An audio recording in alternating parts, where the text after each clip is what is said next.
to order. Please ensure your cell phones are turned off. And I'll turn the meeting over to Ms. Masuo Collison for item number 2. That South Huron Committee of the Whole approves the agenda as presented. And a mover, please. Moved by Councillor Neebs, seconded by Councillor Oak. Any discussion? Call the question. All in favor? And that carries with 6. Thank you. Disclosure of pecuniary interest and the general nature thereof. Are there any disclosures at this time?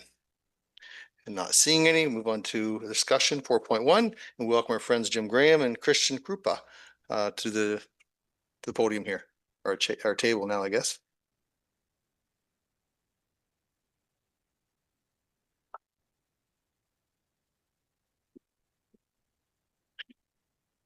And whenever you're ready, please proceed.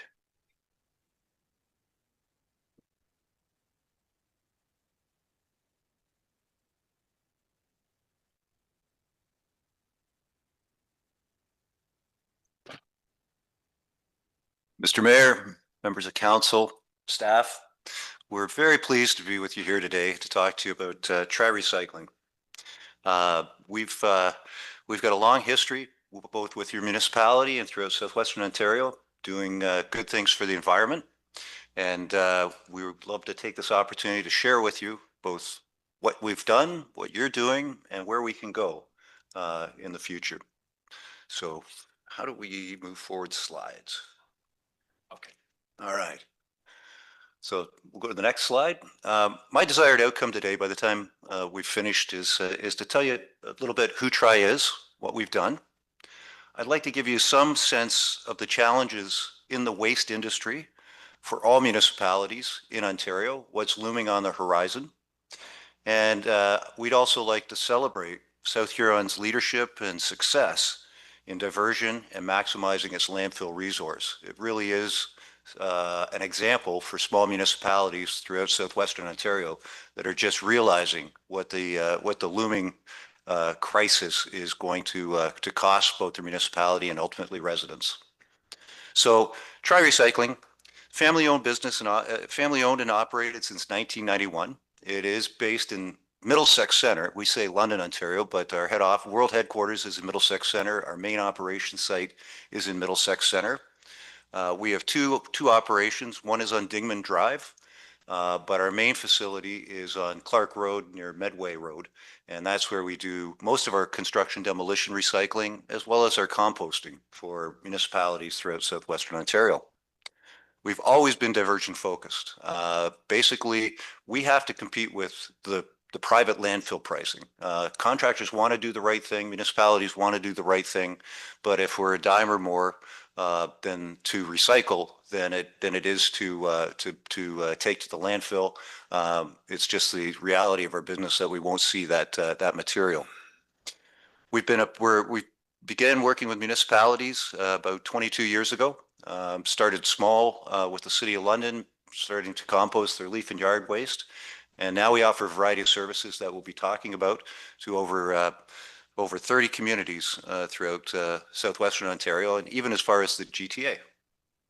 So our mission's pretty simple. Every ton diverted extends the landfill life in Ontario and defers major capital expenses to expand landfills. 30 to 40% diversion rate, and that's typically the construction material that goes to landfill right now. 30 to 40% of the commercial waste going to landfill. If we can get it out of the landfill, we'll extend that landfill's life by at least 4 to 7 years. And that's a financial relief, especially for municipal landfills, for both the private and public infrastructure. And we spend a lot of time building relationships with municipalities, finding out what they want to achieve, how we can help them achieve it, and ultimately increasing the diversion role significantly with no additional cost. That's our goal when we talk to municipalities. Next slide. So this is just a quick outline of who Tri is. We started in 1991 just as recycling some construction and demolition material. Some of you may remember there was a new NDP government that came into power at that time, and they had very lofty ambitions for sustainability and diversion. And that's what inspired the 3 original partners of Tri-Recycling to try and figure out how to recycle construction waste. I got involved in the company in the mid 90s. My father was one of the three partners, and I ultimately bought out the three partners in 1997. I was 12 years old. No. Uh, it was really interesting to me. I'd come from the sand and gravel business, and a lot of the costs and the way you manage materials was the same as the sand and gravel business.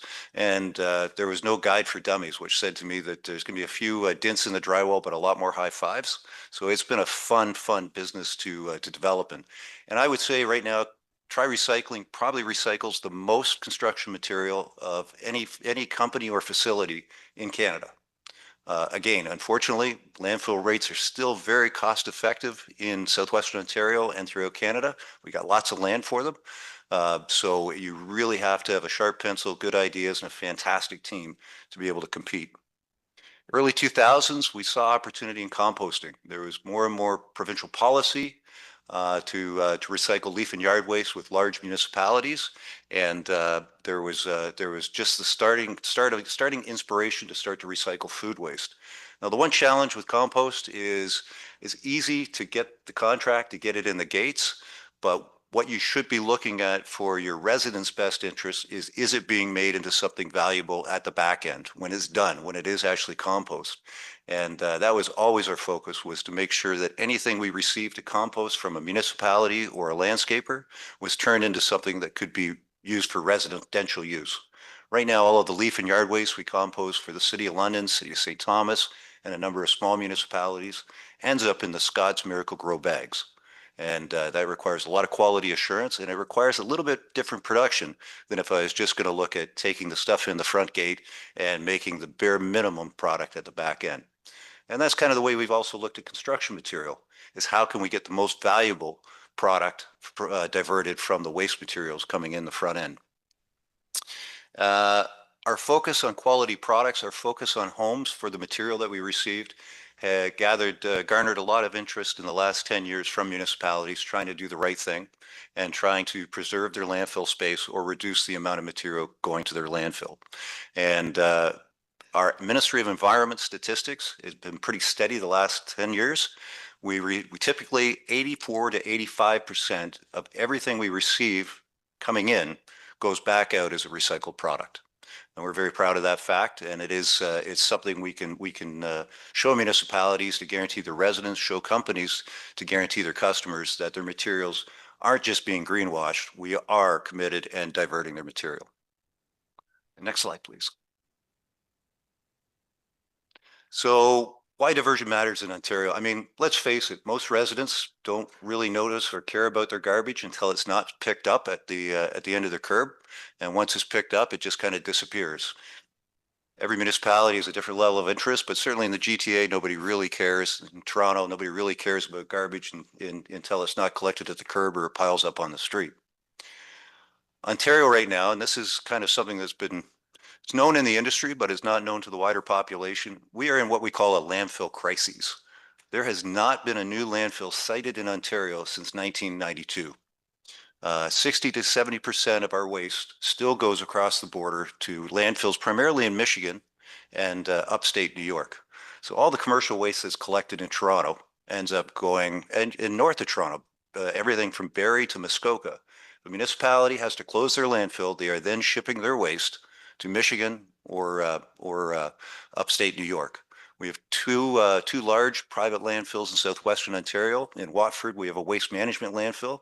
They own both sites in Canada as well as in just across the border in Michigan, and they kind of jockey the volumes depending on the time of year.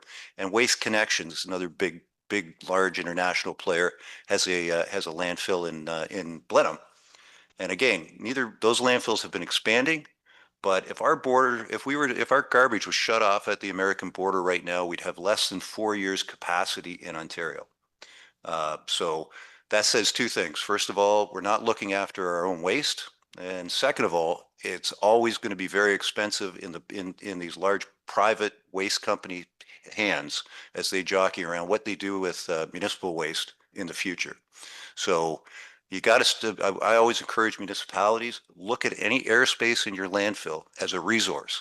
Don't look at the cost of the landfill. Look at the cost of not having a landfill 10, 20 years from now. And I think it's major shift in the way municipalities have looked at their landfill space, and it's a major shift on how we look at diversion in Ontario.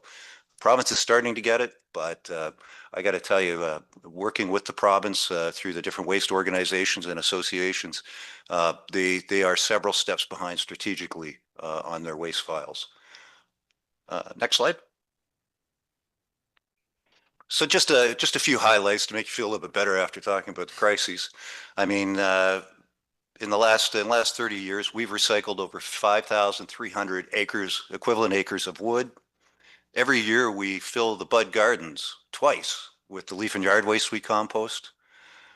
We've recycled over 16,000 cement trucks of concrete, and that goes to, we turn concrete into sand and gravel. I mean, it's a pretty easy one for people to put together. Typically, we recycle over 300 tons of nails that come in construction waste a year. I mean, that stuff is all going to landfills if it's not coming to us in Ontario. And so we've recycled the equivalent of 4 Eiffel Towers worth of metal since we've opened. We compost over 2,600 pounds, almost 2,700 pounds of compost for every Londoner. And that's primarily leaf and yard waste. And we've added over 2 decades to landfills. If we hadn't been on the corner in southwestern Ontario, again, 30 to 40% of those private landfill and municipal landfill spaces would have been filled with materials that were entirely recyclable. Next slide. So I'm going to let Christian talk a little bit more about our specific services and the celebration that South Huron should have for their forward thinking. Hi, everybody. So as Jim mentioned, my name's Christian. I'm kind of the point of contact for most municipal and commercial customers that we have, which at this point is over several thousand. We love hosting tours. We've had a few of you out. We'd love to have a few of you more. We have an open door policy at our site. So we're going to try and recreate a little one right here where we tell you about the services that we offer if you were to visit our site. So again, Jim touched on it a little bit, but our organics processing, that's some of the most advanced in Ontario. We've been doing it for about 20 years for numerous municipalities. We started off small, as Jim mentioned, and now we receive well over 100,000 tons a year of leaf and yard waste and a little bit of food SSO, which we'll talk about in a little bit. This is a as Jim likes to mention, it's there's no easy way to do it. This is craft brewing when it comes to this process. We take in the bulk of our material in the spring and the other half in the fall. But we have this site run all year round, 12 months a year. We have full-time staff making the highest quality product in Ontario. As Jim mentioned, all of it ends up in either a Scott's bag or a Loblaws bag, and it's usually about 30 to 40% of the blend in that bag. So that's an easy thing for residents to see when they go to the store. You're participating in that circular economy. We also partner with agricultural partners as well to make sure that material ends up back on farmers' fields who need that nutrition from years of using it. So that's the one half of our business is just the organics. Next slide. We also offer 2 more additional services that kind of complement some of the larger work we do. We also do municipal depot management. So we run about 4 municipal depots in London, St. Thomas, and surrounding area. I'd say 20 years ago, Jim and the team kind of realized that they were actually kind of good at what they did, especially when it came to customer service and understanding material flows. One of the best parts about Try Recycling is even if we're not the company that can do the recycling, we have a great name in the industry and we're happy to partner with other companies that maybe are doing something that we can't do. So it made sense for us to get into the game of right where a resident drops off material, that's where we can do the best diversion possible. It's not keeping a mixed bin, it's sending one half of your load over here and the other half over there.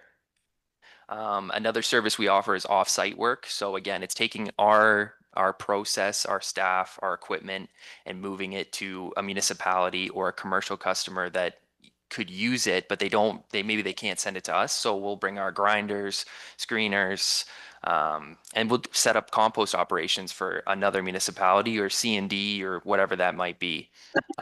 Next slide, please. But again, our core service, and again, what a big reason of why we're here today is construction demolition. It's the life that gave Tri Recycling the name. It's pretty simple. We take everything from clean wood, asphalt shingles, drywall, painted, treated wood, concrete, brick, anything, almost anything you take out of a house when you tear it down or when you're building a house, we can take in at our facility. We take about 50,000 tons a year between the two facilities and turn it into a product, as Jim mentioned.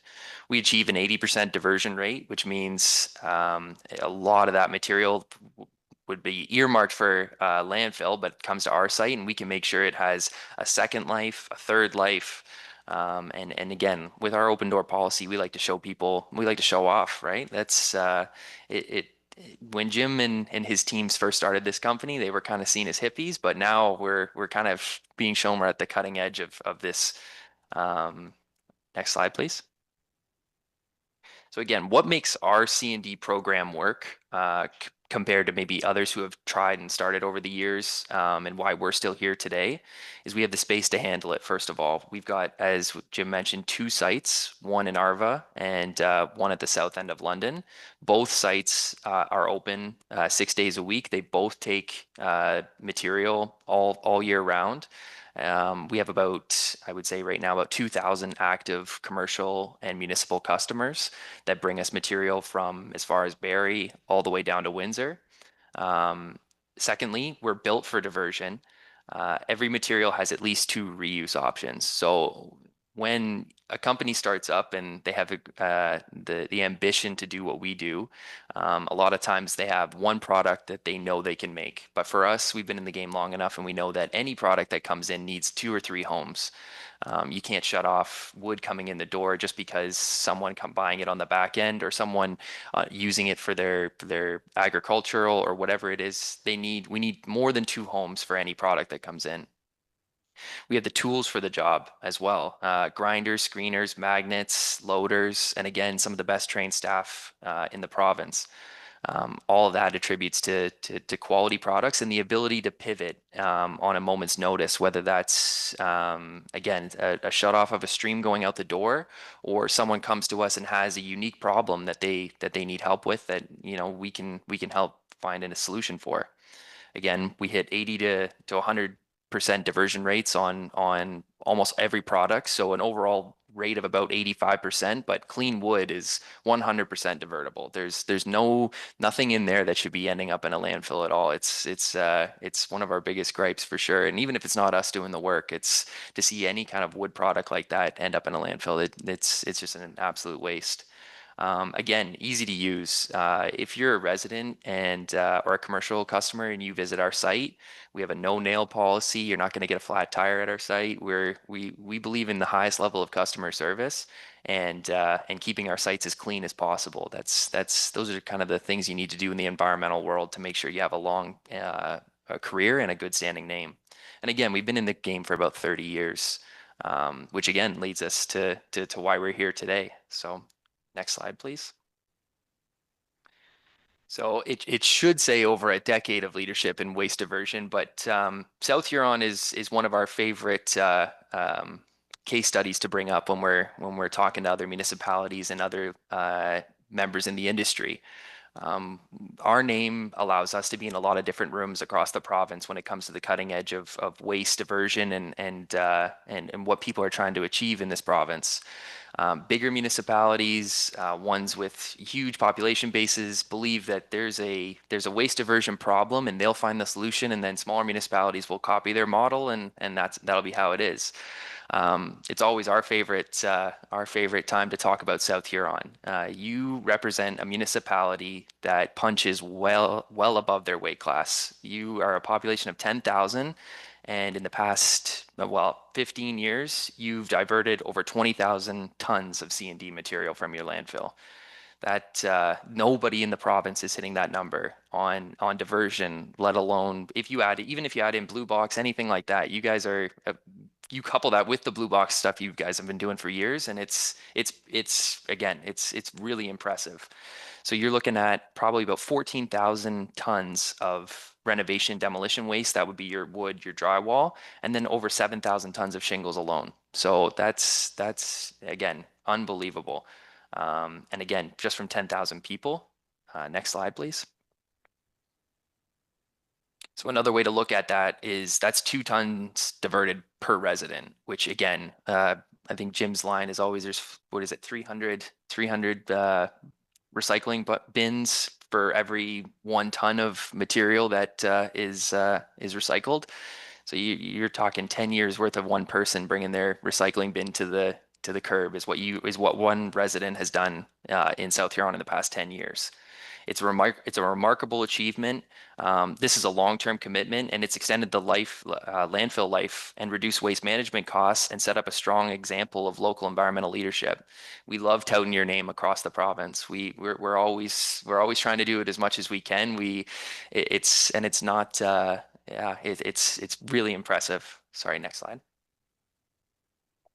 So again, what made that happen was, again, you were early adopters of this C&D program. Like I said, there's municipalities that are still trying to get one program, maybe just asphalt shingles off the ground. You guys have been doing it for 20 years.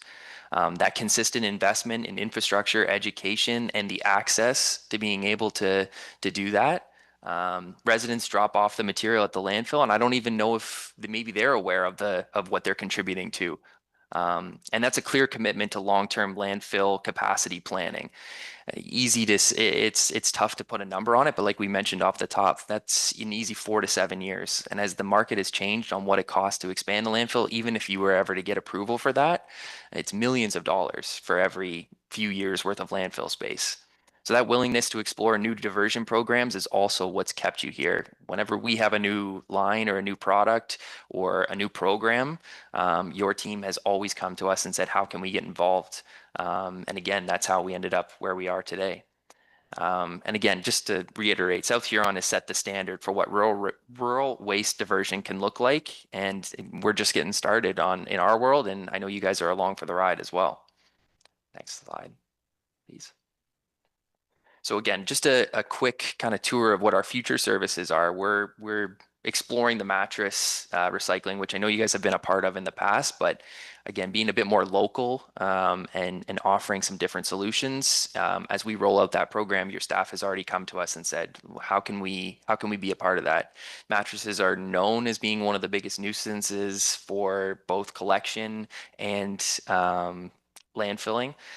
They tend to float to the top. They make a mess. They take up more than they weigh. They're an absolute nightmare. And of course, nobody wants to touch them. So we're developing a program with municipalities like yourself who want to be a part of this pilot and understand that, we can make this a lot easier. And then, of course, food waste and organics. With our history in the leaf and yard waste composting, it was only natural that we explored the food SSO world, and that's bringing food to the curb.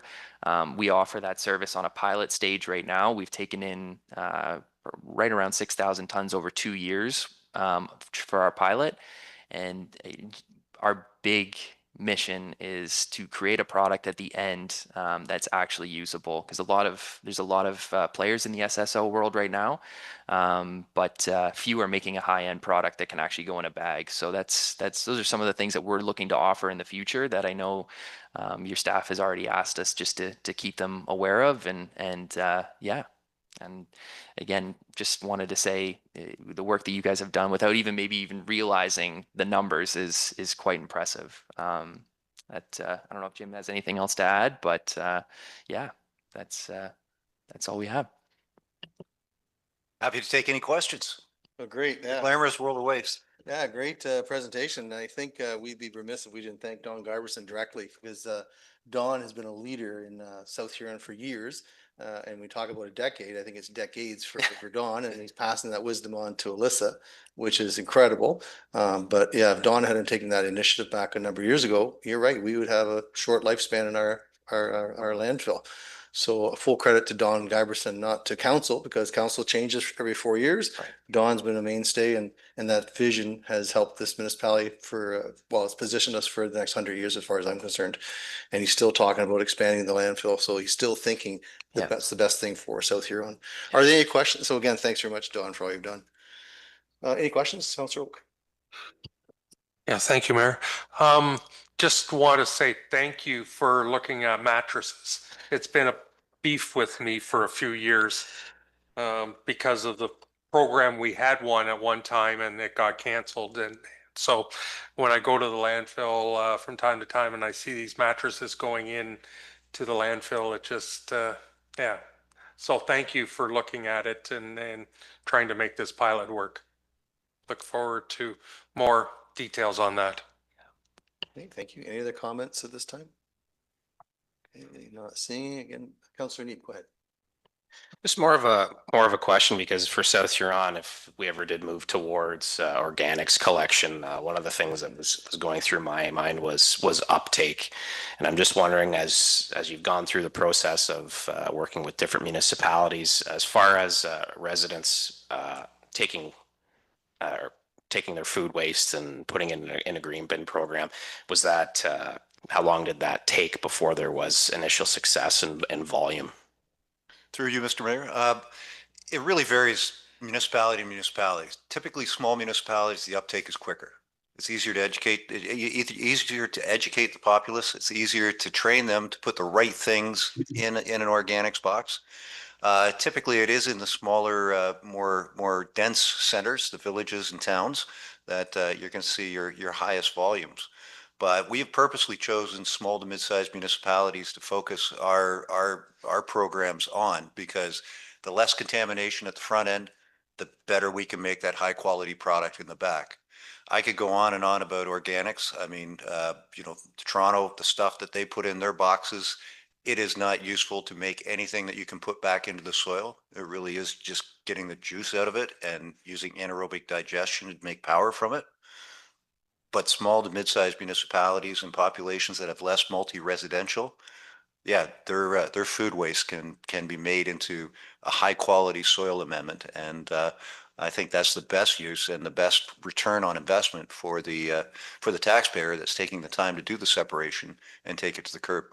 Yeah, and just further to that point too, something that we thought about for a long time, and again, kind of in talking with BRA, we found that adding leaf and yard waste with SSO in a weekly collection would make the most sense. So it wouldn't be necessarily, that's what we're requesting municipalities consider, would be something that would be joint. So you would get both products or both streams in one bin, and that just adds to the density. It adds to the capability of what you can do on the back end. So you would be getting leaf and yard waste and SSO in the same bin. But yeah. Okay, Deputy, go ahead, please. Thank you for the presentation. It was quite interesting and quite a lot to swallow at one time. But I have a question talking about the green bins. I guess we're partly rural area here, and I know I live on a farm. So I know what's going to go in the green bin will be air, because we have our own, I don't know whether you call it composting, but I call it a manure pile. Yeah. Which to me is the same thing as composting. So I'm not so sure how that would work out in the rural setting. So I guess maybe that's something that I would like a little more information on, if that's possible. Thank you. Well, I'll certainly let Michelle from BRA talk about collection rates for organics in a more rural type route. But typically, yeah, I mean, the folks that are on farms, they are looking after a lot of their own material, and that's fine. But it's the folks in town, it's the folks in the small hamlets that are sending that stuff to your landfill right now, and it's taking up more airspace than you probably want, given how valuable that airspace is. Any other questions? Appreciate your comments and your presentation. And as we all know, garbage is going to be the new tsunami in the next 20 years with the province across Canada as our population grows. So we have to be very careful what we do, and we want to make sure we recycle it, because we want to make sure we protect our future generations from having to deal with these problems. So thank you very much for your presentation. There's nothing further. Yeah, appreciate everything you do. Good. And Mr. Mayor, extends to the entire council, and of course, staff, you're always welcome to come by our site, and we're always excited to share what we do and how we do it. Awesome. Thank you. That South Huron Committee of the Whole receives a presentation of Try Recycling as presented by Jim Graham and Christian Krupa.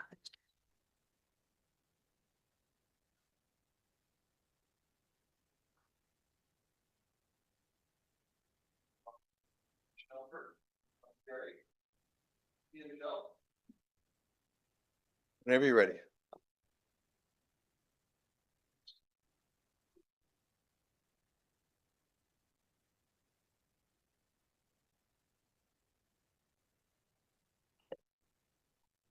So just in case you don't remember, I'm Michelle Courtney, and I'm the new president and CEO of Blue Water Recycling.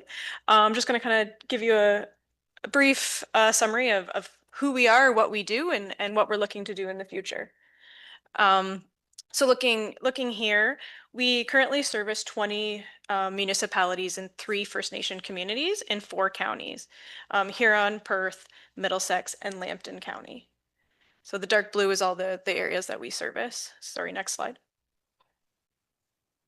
So by the numbers, what does that mean? That means that we service 188,000 people in those 4 counties, about 97,000 households, and manage over 56,000 tons of material yearly. We bring in approximately $24 million in revenue, and has brought the municipal investment of about $600,000 to $20 million in assets now. And we currently employ about 83 people. Next slide. So what are the membership benefits to you with being part of the Blue Water Recycling Association? So the main benefit is that we're a full service waste management program. We allow your municipality staff to work on other equally important services while we focus on the solid waste collection, take that off your hands. We don't operate a disposal facility and that was by design, so that our focus is primarily on diverting the material without any conflict or compromise. Next slide. So looking at governance, so we're a not-for-profit organization, so we're not worried as much on boasting our bottom line, but more on just providing excellent customer service to all of our residents. We have a board of directors, which is made up of 8 elected officials, 2 from each of the counties that we service. For you guys, your mayor, George Finch, is on our board. And they provide the strategic direction of where the association is headed, and then leave the day-to-day operations to the staff. We're a municipal cooperative, and the advantage there is that we have a unified voice, and we sit at the same table as all of the large cities and large municipalities. So we're at the same table as the City of Toronto and Region of Water or Peel, sorry. And so we're sitting there. They can hear what the needs are for rural Ontario as a conversation with a unified voice versus having a lot of small organizations, each individually. As well as we have member representatives. So for the municipalities that don't sit on our board, each municipality that we service still has a member in our general membership, and we report to them quarterly. Next slide, please. Administratively, we provide our own customer service. So any issues that any customer may have or any questions they may have, they can contact us directly, whether that's through our toll-free line, email, Facebook site, asking for meetings or presentations. They can contact us directly, and we appreciate for them to do so. We are financially independent. We set our fixed budget in October of every year for the following year. Now with Blue Box costs falling off to the producers, it's a limited IC&I increase charge, and all your waste costs is tied to your agreement, which is CPI September increase every year. Public relations, we post our own press releases. Any kind of service interruptions that we have, it's usually only due to weather or holidays, which is Christmas and New Year's, and we provide those communications ourselves through Facebook, through our website, through news and radio. And then public meetings or consultations on any program changes, we provide those as well. Legal support, we have bylaw enforcement, policy development. We're always on guard with any of the changes to the regulations and government oversight, and make sure that our policies and procedures are in accordance with them. Next slide, please. Our recycling collection. So we have the cleanest fleet. Back in 2014, we installed our own CNG fueling station and continue to fuel our trucks that way. We're about 92% converted on our fleet to CNG. In 2022, we did pilot using RNG, renewable natural gas, and had one truck, if you remember the cow truck, on the road then. Unfortunately, currently, it's just not financially feasible to use RNG, but waiting for carbon credits to come on board. And as soon as it makes sense financially, we'll make the switch as our trucks ran fine using RNG. And then we have our own container management system. So we don't just distribute the containers, we supply them, we fix them, we exchange them, and then we track all of them with RFID tags. And that allows us to present or prepare reports to your staff. So you're able to, it's all linked to the roll number. And so then your staff can easily account for them and charge the taxpayer the right amount. Next slide, please. Processing and recycling. So we have an award-winning facility. We were named one of the best material recovery facilities by the Solid Waste Association of North America. And we always stay on top of the state-of-the-art, or we're a state-of-the-art facility. We stay on top of anything new in technology. We have robots, artificial intelligence, optical sorters, all included in our material recovery facility. And like Tri, offering tours. If you ever want to come see the facility, more than welcome to contact me and come out and see it. I'd be happy to show you around. As well as our quality control program. So not only in the MRF, but also on the road. So we have wheelie bin auditors that go around and check for contamination within the bin. We also have cameras on our trucks that identify if anything is contaminated within the bin, so then they can mark it and we can go see those residents or send them a letter. As well as our quality control on the line, picking out anything that's contaminated before it gets to our machinery.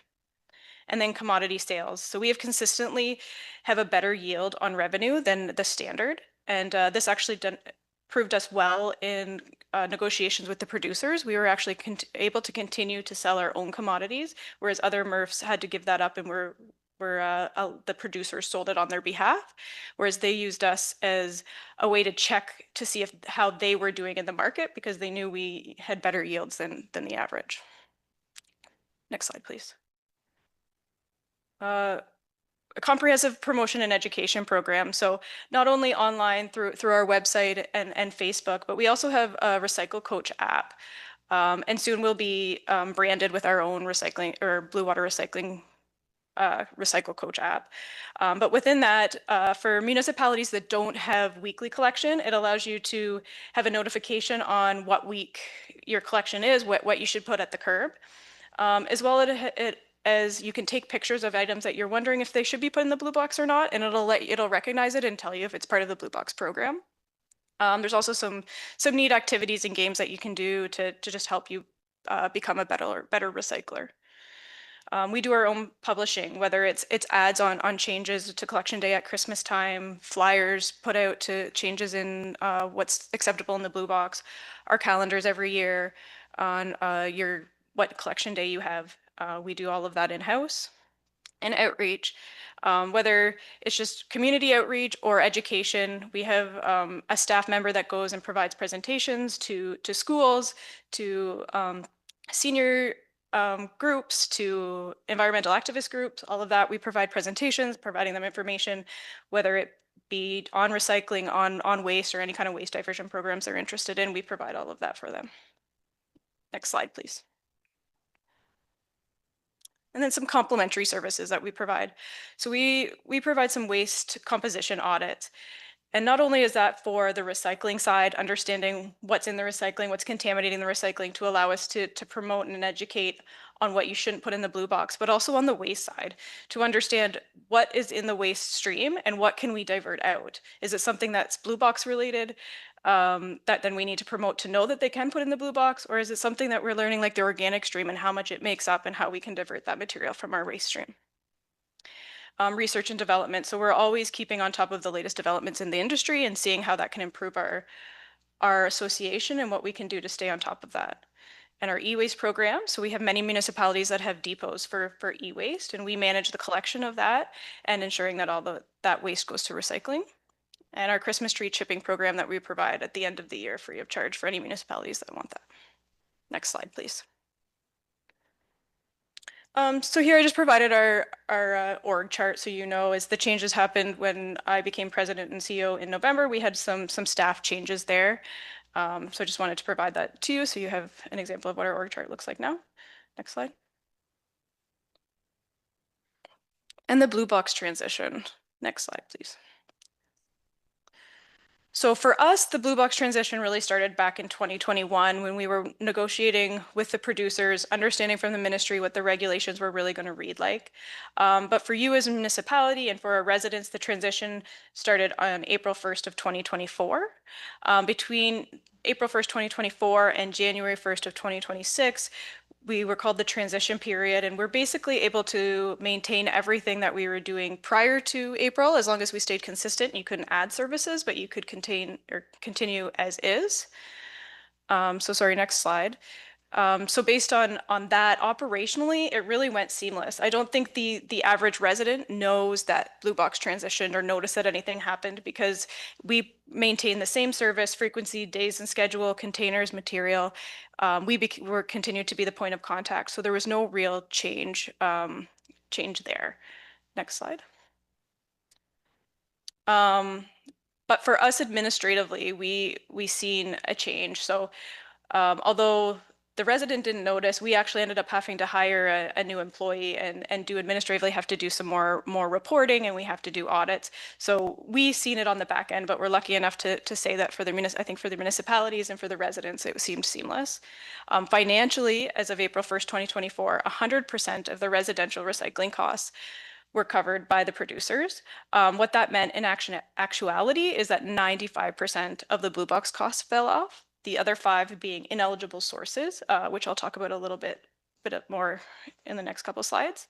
But because our collection the frequency of collection didn't change, there was no impact on our waste co-collection or disposal agreements. Next slide, please. So what I mean by eligible sources, so eligible sources is basically the residential component of the blue box. So it's single family homes, seasonal dwellings, multi-unit residential buildings, schools, retirement homes, and public space. Next slide. But the non-eligible, which is what's not covered by the producer responsibility program, is the non-eligible sources. So it's municipal buildings and facilities, campgrounds, commercial farms, industrial commercial properties, not-for-profit organizations, daycares, and places of worship. So post 2026, currently the regulations read that even though currently we've been co-collecting them and being charged back to co-collect them, come 2026, we're not allowed to put them in the same truck. So that would mean that a separate truck would have to go down the road to collect the non-eligible sources versus the eligible sources. So the main concerns on these are areas like, sorry if you want to turn the slide, like this with mixed use sources. So like your downtown core, where you have your stores below and your business or your houses above or apartments above, we have to send one truck to collect the commercial below, and then a different truck that'll collect the rest of your residential with the residential above. Next slide. Or a street like this, where you have multiple residential, but you may have a residential home that now is deemed commercial. It's a hair salon or something like that. Now that has to be collected in the commercial run. So obviously this would increase cost, as that truck has a longer route with less stops than it would on the residential route. Next slide, please. So operationally, what does this look like post 2026? So that being said, when I just said how the regulations read right now, on June 4th of 2025, the ministry just proposed some changes to the amendment. So I'm going to read through some of this and explaining what it looks like, but what it could look like, as these changes right now are proposed. They're open to consultation till July 23rd. So hopefully by August, at the latest September, we'll know what those actual amendments look like. But right now, we know that in 2026, we will have a standardized box of material for Ontario-wide. So no matter where you live in Ontario, you can recycle the exact same box of material. What we had hoped that would look like is a big expanded box of material. It was supposed to include essentially anything that's printed paper or packaging. But the new proposed amendments reduce the recovery targets for all of the commodities across the board. So if the recovery targets are lowered, they're less likely to increase the amount of products that are included in the box. I'm part of 2 advocacy groups that is advocating for changes in these proposed amendments, hoping to keep the recovery targets at least where they are. Flexible plastic has obviously been an issue that we've been dealing with trying to recycle as municipalities for years, and it's very difficult. But the expectation was that they'd have the targets that they'd have to figure out or not produce that plastic. But needless to say, no matter what, come January 2026, there will be a box of materials, and they're supposed to, or a standardized box of materials, and they're supposed to tell us what that is in September. So that we will be promoting across the municipalities once we know. There is a possibility of recycling frequency being reduced to bi-weekly. In the regulations, it's only required to be bi-weekly collection. Now, they told us that by October of 2024, they would have had a change order in effect if you were to change to bi-weekly, and we never received anything.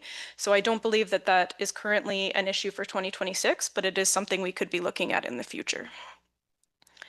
And then the non-eligible sources needing private service. So just how I explained how the current amendment reads, the proposed amendment is actually allowing small business to be co-collected. It's still at the cost of the municipality, so it looks similar to how we do now, where the producers are charging us. We're allowed to collect them in the same truck, but they charge us, which we in turn charge you for co-collecting the IC&I.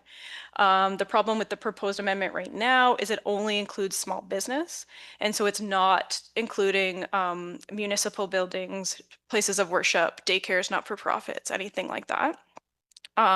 So our hope in the advocacy group is to say that anyone that is currently receiving curbside collection could continue to do so in the shared cost model where the municipalities still take the cost. If that happens, my expectation then would be that costs for recycling were very similar. We'd have to negotiate with the producers as to the actual new price. So we could see a slight increase, but it wouldn't be anything significant like you would see if we were co-collecting or not being able to co-collect them and it was a separate vehicle. The other new proposed amendment is to take out multi-res. So it's not taking out anyone that currently has service, but any new structure, 6 units or more, would need to have private service as of January 1st, 2026. So any new multi-res that gets occupancy after January 1st, 2026 may be looking at private service. My expectation with this proposed amendment is they're really looking at the big high-rise facilities with the dumpsters and trying to, because a lot of times in the cities, they're not already getting municipal collection and they're getting private service. So now the producers don't want to pay for that. I don't expect, say, a townhouse or a row of townhouses that has 6 or 8 or 10 units, or a small complex that has 8 or 10 units that we currently provide wheelie bin service. I'm not expecting that they want those included in this amendment, but again, as an advocacy group, we're reaching out because the producers are going to want to reduce their costs in any way they can. And the last change that we might see is some material maybe needed to be delivered to a depot. So when they figure out what the standardized box of material is, if it includes something like maybe styrofoam, that may be something that's not collected and actually in the blue box, but it maybe need to go to a depot so it doesn't go into a compaction truck in the end. Next slide, please. So what's next? Next slide. So as Jim already alluded to, we have a disposal situation here in Ontario. Next slide. Even locally, what we can see is prior to 2027, we had 24 landfills that were available for our disposal in our counties that we service. Next slide. And post 2024, we only had 15. So it shows us that there's a need to have waste diversion so we can save these landfills that we currently have. You look at Huron County alone, about half of the county has landfills and half don't. Definitely something that we've been in talks with other municipalities in Huron County is to look at a transfer station.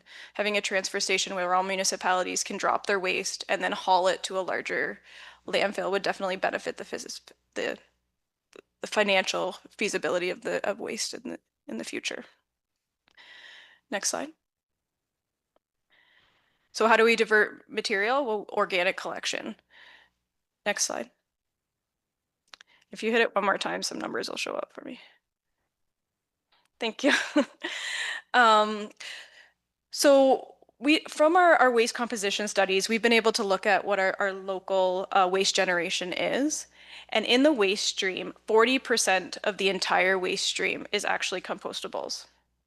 The funny thing to think about is Deputy Mayor Dietrich mentioned about the rural versus urban. And actually our waste composition studies didn't show a difference in waste generation between rural and urban. Obviously there's some outliers within there, but in general it appears that the rural area isn't doing as well at organic composting on their own farms in the fields as we would like to think that they do. But it would definitely be an option that you could look at if you brought in organics to only offer it to the urban as well. But I don't know, I think maybe the new generations, we're all looking at convenience and it also maybe wildlife is impacting people that it seems that they're still putting their organics in the waste bin. Now, part of that 40% of the compostables, about 25% is leaf and yard waste. So not including that in a system to divert is a large decrease in the amount that you're actually diverting from the landfill. Next slide, please. So I'm not going to go into detail on TRI. We already had the report, but that's where we bring them in. Is there are considered our partner in regards to the organic collection. We can do the collection and they can do the processing. And one reason why we have chosen TRI as our partner is on the value that they can, what the items are, the material that they can compost. So next slide, please. So you're not only including just your food waste, but you're including your yard trimmings and also your soiled paper. Next slide. So we are ready to start organic collection if a municipality is interested. We'd have to order bins, but otherwise we could have it up and running. What we would look at, which Kristen alluded to, is the typical frequency would be to have your organics still collected weekly, or started collected weekly. They're the stinky factor, the material that you're going to want out of the house every week, and then you would alternate the other weeks on waste and recycling. So organics and waste in week 1 and organics and recycling in week 2. You could definitely look as a municipality at doing both weekly if you wanted waste and organics weekly. Obviously, there's a higher cost to that. And financially, because we're a dual body, we can collect two streams in one truck.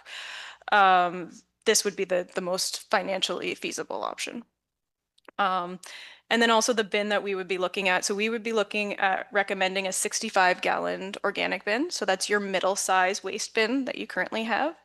The reason for the large bin is so that it can include leaf and yard waste. It would potentially decrease or maybe eliminate your need for a municipal paper bag collection of leaf and yard waste, because they could put it in the organic bin. Some residents, it won't be enough in the fall, but probably your paper bags aren't, or they'll be putting 15 to 20 bags out on the road. So you'd probably still want to have like a depot drop off at your landfill for the people that the bin doesn't. But again, it's weekly, so they could hold off and do it over a few weeks as well. You can go to the next slide, but that's all I have, and I'm open to questions. Great presentation, Michelle. Well done. And you're doing a great job as president there at BRA. We appreciate everything you do. Any Thank you. questions? Councillor Oak, go ahead, please. Thank you, Mayor. Thanks, Michelle, for the presentation. Some interesting developments that are occurring, it seems like lately. So Yes. one question I had was on commercial farms you mentioned are non-eligible sources. What do you mean by, like, if it's a 100-acre farm and the house is there, that's like, what do you design or mean by a commercial farm? Somebody that has a larger bin to pick up? So as long as there's a residence on it, the residence gets collection, so they won't not pay for the commercial farm. But if it's just a place where there's only a farm and no home, then it wouldn't be paid for by the producers. Councillor McLeod-Haggett, please. Thank you for the presentation. What Do we know what the cost of the yard waste pickup is for the spring and the fall compared to what it would be for the green waste bins? So that's probably a Dawn question. I know I have very vague prices that I've done for you. We haven't gone through and done a whole proposal yet. Waiting for initiatives from council as to where we want to look, but I'm more than happy to look at that if that's where we want to go for sure. Go ahead, Mr. Oak. Yeah, just I guess following up with that, what would be the cost for the green bin program if we were to go weekly, like Yeah, so I haven't looked poster. at direct costs yet, but you'd be looking at a similar price to what it costed you, maybe a little bit less than what the blue bin costed you at the time. All right, thank you. Any other questions? Not seeing. Councillor Oak, go ahead. Yeah, the proposed amendment that you mentioned to reduce recovery targets across the, I guess the question I have is, you're part of an advocacy group or a couple of them. Mhm. Is there anything that we can help with? Is there a resolution that you could present to us that we could look to, to help lobby for some of that kind of thing, or work together? It's just something that council could take a look at. I'm just speaking for myself here, not council, but it might be something that I'm not sure if the group is looking at doing something like that. Yeah, so so I'm part of the Waste to Resource Ontario group that has some of the private sector as well as the public sector in them. So it has a different dynamic in that it has to consider both sides of the story. And then I'm also part of the Municipal Waste Association, which is also just including us from the municipal side. But we're both writing reports to the minister, so I can definitely look at sharing those with you, and then you could see if you wanted to send in a similar report on behalf of the municipality of South Huron. Councillor Oak, follow up. Yeah, just and one last question. The two maps that you had in here, you showed 24 landfills in Huron County in 2017 and 15. Now I noted on the map there you're showing the old Hensel landfill on here. That's in South Huron on this map in 2024. Is there a reason it's not on the 2027 or 2017 map? Is Oh, there? I'd have to take, maybe that was it's on 17 and not, or on 24 and not on 17. Correct. Okay, I think that was which I was a just mistake didn't there. know if Okay. there's all of a No, sudden there wasn't something something going on like there. that. All right, No, sorry thank you. about that, yeah. Councillor Neeb, go ahead, please. Yep. Thank you very much for the presentation. Just a question too, like you have a number of members that are also involved with the BRA, and I'm just wondering how many of them are also looking at organics collection, or are you doing a tour of all of them? We're on a little bit of a concert tour right now. So it was really always the ministry's expectation that when the Blue Box program fell off of municipalities, that they'd use that money to facilitate some kind of waste diversion program, whether that's organics or a different form of waste diversion. That was kind of the expectation. So the cost fell off in 2024, and I think most municipalities are saying that money we needed to see come off, and we're setting it for reserves to do some kind of waste diversion and what that may be. So it seems like now but the spring of 2025, all of a sudden we have municipalities that are interested in talking and seeing what organics are. So we don't have any that have taken it with us, but we definitely are in talks and have been kind of going around the neighborhood lately doing these kind of presentations. Great. Any other questions? Councillor Vaughn, go ahead, please. Thank you, through the mayor. You also were talking about in this transition period, kind of between April of 2024 and 2026, that the province is coming up with a new list that'll be uniform across the province for what is actually recyclable. And I'm not sure I really caught everything that you were saying when you were trying to detail that to us, but I kind of got the impression that there might be some things that today we put in the box that won't be acceptable in the box going forward. Did I hear that correctly? Or I don't expect that. I expect it the other way around. I expect that, say, Tetra Paks that currently we can't recycle may be in the Blue Box program come 2026. But I don't expect that anything that we accept now in the recycling program will go to the waste bin. Okay, Yeah. so situation of more. It should be, yes, the expectation was it was going to be significantly more in this huge expanded program. I don't think that will happen with the new proposed amendments. Okay, But it shouldn't be less than what we're doing now. okay. And so as a follow-up to that, Yeah. take something like styrofoam, which we don't typically put in the blue box Yep. today. So let's say that's on the list of things that are acceptable. So at the BRA, that would require a new kind of processing for the BRA, and probably, I'm guessing, some cost because that would be new equipment required and so on. And so would that be an item that in buying new equipment and getting processed for anything, styrofoam or anything, that would be levied against producers? So for us, we're actually won't be processing the residential material post 2025. So we have a processing contract right now with the producers, but it ends in December 31st of 2025. So all of the new requirements all of our material is going to be, they're building a new waste management facility in North Dumfries, and all of the recycling from the residential program will go there. So there won't be costs there. Our expectation is that we will become a commercial MRF, and so we won't be processing anything different than what we currently do now. Okay, so you will be collecting it, but you will be diverting it to a completely different location for processing. Correct. More like a transfer station for the residential portion. Okay. And so in that diversion off to a new place, I'm not sure what their setup may be or the capability may be for processing that materials. But again, does that processing cost go back to the producers? Yes.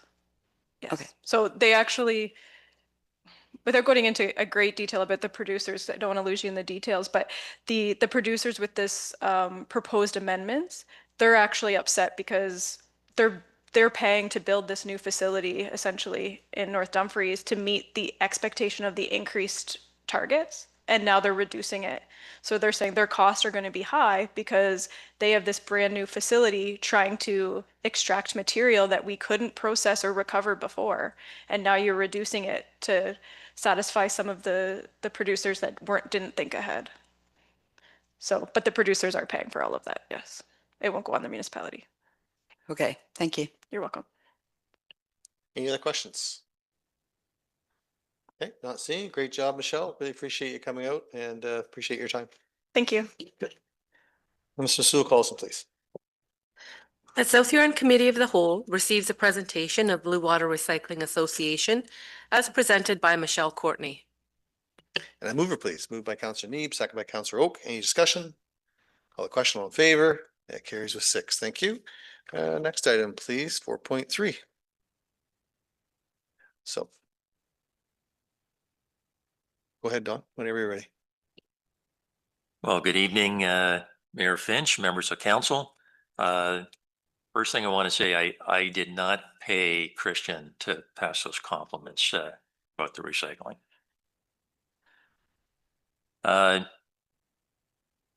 First slide, please. So the purpose of this presentation is to provide council with background information about the entire waste management program at South Huron. Next slide, please. So solid waste management is more than garbage. Our entire solid waste management is a process. So it's collecting waste, recyclables. So we're collecting, and we have partners in this entire process. We're not alone with this. So it's collecting, recycling, reusing, treating, and disposing of that material in a responsible manner. So our solid waste management program is based on the circular economy. So our program has 4 main components. It's the curbside garbage and recycling program, which you've already heard BRA provides that on our behalf. That curbside garbage collection, that material is disposed of at the South Huron landfill site. Next component of our solid waste management program is the curbside bagged leaf and yard waste collection program, which is currently a spring and fall program, so it's twice a year. That is carried out by our transportation department staff. Third component is the residential drop-off facility and the eco center at the landfill site. So that's where all the good stuff happens. And the fourth component is the landfill site operations themselves. And I say that in plural because we have an active landfill site and we also have closed landfill sites. So the first, get the right slide up. So the first component, our curbside garbage and recycling program. So the municipality has been partners with Blue Water Recycling since the beginning. So since the inception of Blue Water Recycling, the creation of Blue Water Recycling, South Huron has been part of that organization. We are part owners of that organization, and it has served the municipality very well. And they've been a good provider of this service, great partner, and very progressive. So initially for the municipality was a recycling program, and then along the way, garbage co-collection was added. And it's good to, I want to stress the point that the core of that business and the services provided and the funding that supports it is for the recycling operation. So that's where the bulk of our costs are, is for the recycling operation, and the curbside garbage collection is an add-on service. So if you think in terms of the recycling trucks are driving routes throughout the municipality, picking up recyclable material, and then it's taken to the Huron Park facility, currently to the Huron Park facility and processed. And then the garbage collection is a tack on or an add-on to that. So that's our smaller cost because the trucks were already driving these routes.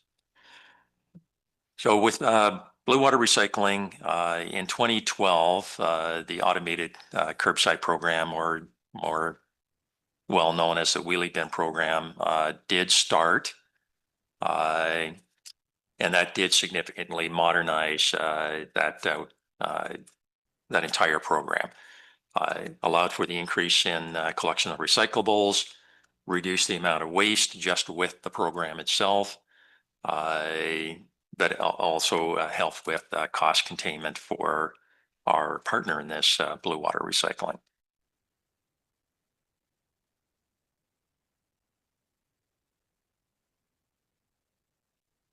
So a few points about the curbside garbage and recycling program. This program is 100% user pay, so there's no funding received from the tax levy for the curbside garbage and recycling program. It's also a point worth noting when you're looking at the budget, the municipal budget is a solid waste management operating budget, and all of these costs are combined. And it's not the easiest thing to separate out what these costs are and what the revenue streams coming in from this particular service. As with the overall cost of the service and then the revenue that comes in from what we charge the residents, the landfill, since the beginning, has been subsidizing this curbside garbage and recycling collection costs. So when you think about this, this has been for decades. It predates South Huron. There has not been tax money going into this program. This is the curbside garbage and recycling program. So there's no tax revenue, tax money that goes into that program. And it's all in one combined budget and the landfill site, the revenue from the landfill operations has been subsidizing that cost. So the landfill has benefited the residents in more ways than one. So a couple of other interesting points is the garbage collected curbside since the inception of the post-closure cost, which is the perpetual care cost, have not been contributing to the reserve for those post-closure costs. Only the waste that is taken into the landfill site by all other users that's charged $129 a ton. And of that charge, off the top of my head, $34. Yep, $34 is the perpetual care cost. So the garbage that's collected curbside is not contributing to that since that charge was implemented in 2015. The biggest change with the Blue Water Recycling service is this change in the source of funding, the producer responsibility, which Michelle has provided lots of information on. For the municipality, the change in the funding source. So there's a significant expense that since April 2024, that expense has dropped significantly for the municipality. So her information, 95%, that's sounds correct to me that there's still some non-eligible businesses that we receive a small charge for, but the almost entirety of that charge from BRA is now funded from these producer responsibility. So it's a big change since April 2024 for the expense side. So the service is still provided. We are still charging the customers for curbside garbage and recycling, but the expense side for recycling, which is a significant amount of money, we are no longer paying that as BRA is receiving that funding from the producer responsibility. Next slide, please. The curbside bag, leaf, and yard waste collection program, near and dear to the heart of our mayor, George Finch, and probably the bane of my existence. So this is a program that is funded by taxes. It's carried out by the Transportation Department staff. They pick up bag leaves and yard waste spring and fall. And this is entirely funded. This is the collection only. So the curbside collection is funded part of the Transportation Department operating budget. These leaves are taken to the landfill site, piled, processed, allowed to naturally, I'm going to choose my words very carefully, naturally decompose, and then are used like fertilizer on the closed areas of the landfill site to assist with the promoting growth in those areas. So there's a cost to do that, and that cost goes against the landfill operating budget. So what happens at the landfill site is in that budget, and there's no revenue stream for that. Now customers can also drop off at no charge leaves and yard waste and brush, and they are left to naturally break down.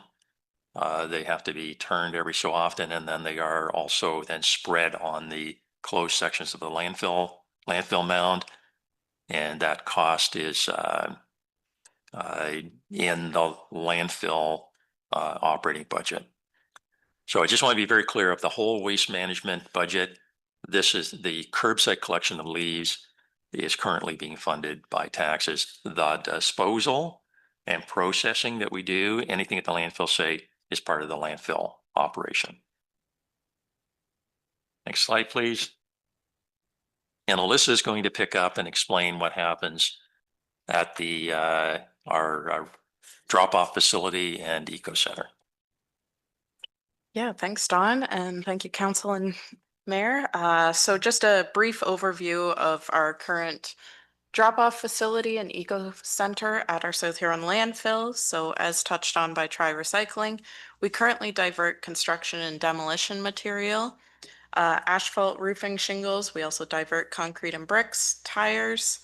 Next slide, please. Scrap metal, e-waste, residential blue bin items, refrigerant appliances, mattresses and box springs, which I'll touch more on in a bit, and leaves and brush. Next slide, please.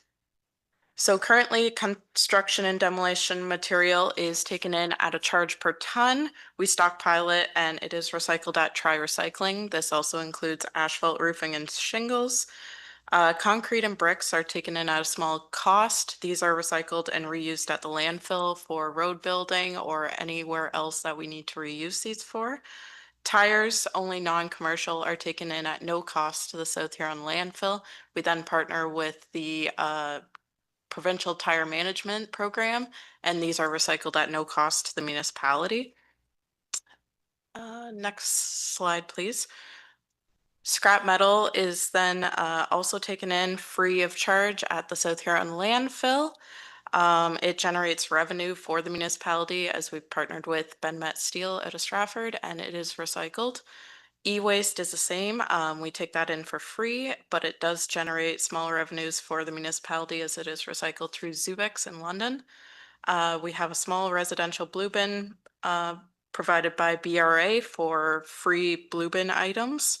This is free to any resident of South Huron. We also take in refrigerant appliances, so that includes freezers, fridges, anything like that. This is at a cost, but this is revenue neutral. We remove the Freon, and then these items typically go for scrap metal, depending on their make of what they are made of. And then as discussed, we also we're looking at exploring the mattress and box spring recycling to partner with Tri to have the option to do that again. And we also take in leaves and brush free of charge. The brush is spread naturally, or the leaves are spread naturally to decompose, and the brush is burned as permitted within the South Huron landfill. Okay, the last segment of our waste management is our landfill operation. So the municipality does have 3 landfill sites, 2 closed legacy landfills. Of the small landfill, which is on Foster Road, is the former Kirkton landfill, and then there's the larger Stephen landfill, which is on Blackbush Line. Both of those closed landfill. The Kirkton landfill generates no revenue. There's nothing there. The Stephen landfill, there is some revenue generated from surplus farmland rental, because that landfill site has a CAS zone, and there was adjacent land that was purchased a number of years ago. So there's some surplus land. We're also rehabilitating that site. There was a site where there were material that was excavated to use as part of the landfilling operation. Those are gradually being restored, and the farmable land is increasing. So we do receive some revenue there, but both of those closed landfill sites have considerable expense because there has to be, once you own a landfill, you own it forever. So we say perpetual care, there is a true cost that never ends. So there's groundwater monitoring, there's ministry reporting, there's maintenance that is required. Trees and brush are not permitted to grow on the mound itself, that has to be monitored and removed. There's site security. So there's a number of costs for these closed landfill sites. But generally there's no revenue other than the farmland rental for the surplus land at Stephen landfill. And then of course we have the active landfill site, which is just west of Exeter on the Sauble line. and County Road 83. And basically it's a 100-acre site. There's lots of potential for the entire property is zoned for landfill, but we're only using a small portion of it.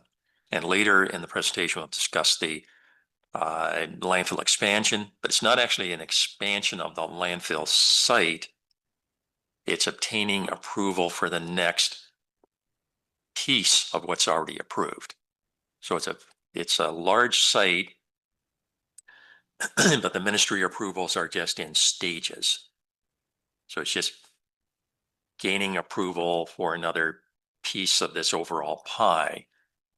So there's lots of potential. But it's a very expensive thing to maintain. There's lots of groundwater monitoring, lots of engineering costs, lots of maintenance work. It's rigidly regulated. It's inspected. There's lots of expense there. Beyond the expense of the landfilling operation itself, so it's an absolute gem for the municipality. It's pure gold to own a landfill site. I cannot stress enough. I run out of adjectives trying to describe what a valuable asset that is for the municipality. And there's huge potential there. But it's an expensive thing to own and operate. So just give you a quick rundown on the how the landfill operation. So it's the landfilling itself is a contract operation. NC Jones currently does that. The landfill site does operate. It's a full-time operation, which is also an unusual thing for a small municipality. Most smaller municipalities, their landfills, so it's a very high level of service. Most small municipality landfills operate maybe once a week, sometimes without an attendant. So we operate 5 days a week, including Saturday. So we have a Saturday operation, operate through the week on both the BRA collection days. It's closed on the Wednesdays, so our landfill attendant works a normal or works a regular 40-hour week.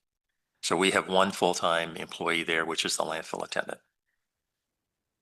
Now, the landfill is also, it is licensed or has an ECA to take waste from South Huron. But there is this Mid-Huron agreement that's been reported previously to council, but I'm not sure all councillors are aware of it.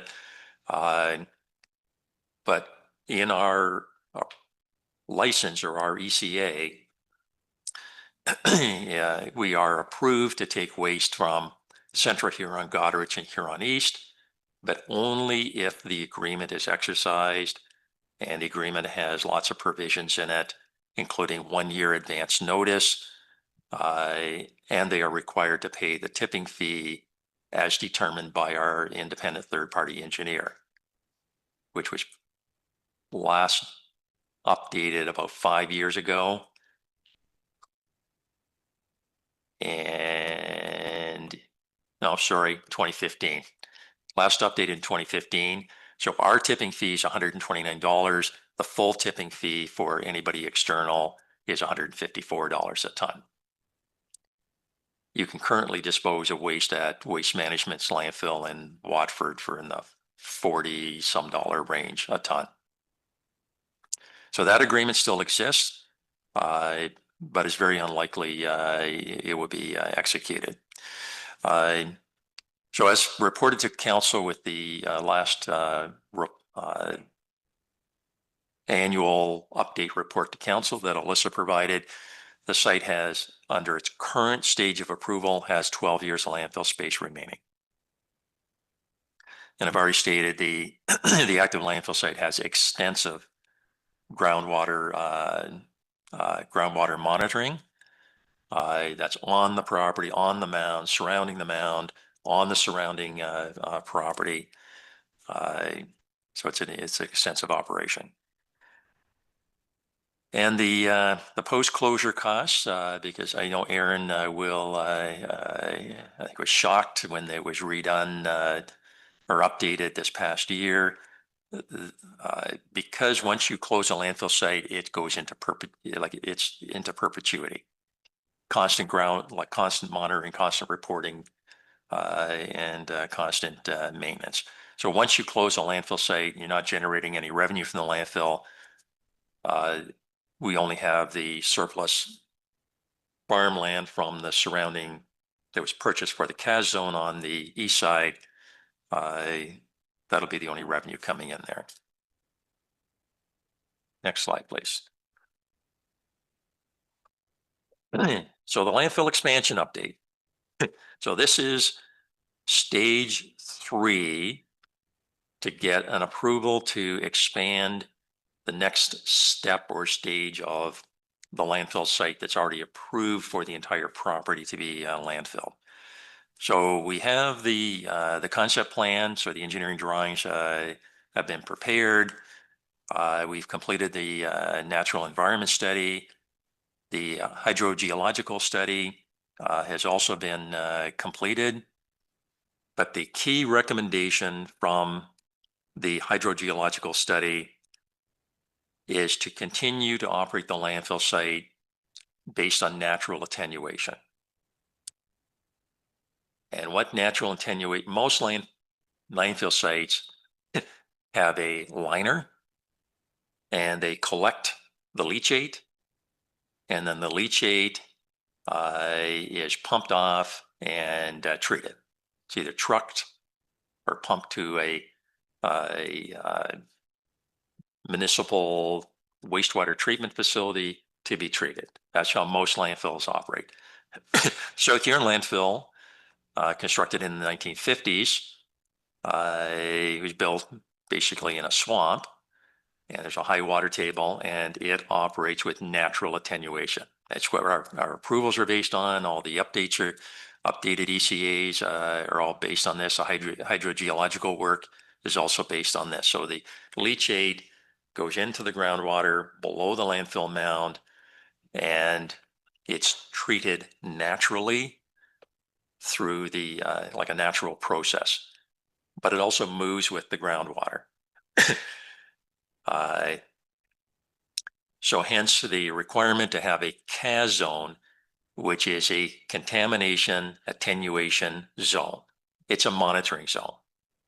So you have the mound that fits within the property, and we monitor around the mound on our own property. We monitor the groundwater just outside of our property. And then this requirement would be to extend that monitoring zone on the adjacent properties, which are owned by the ABCA. So this is north and west. So for the next stage of landfill expansion, we require this.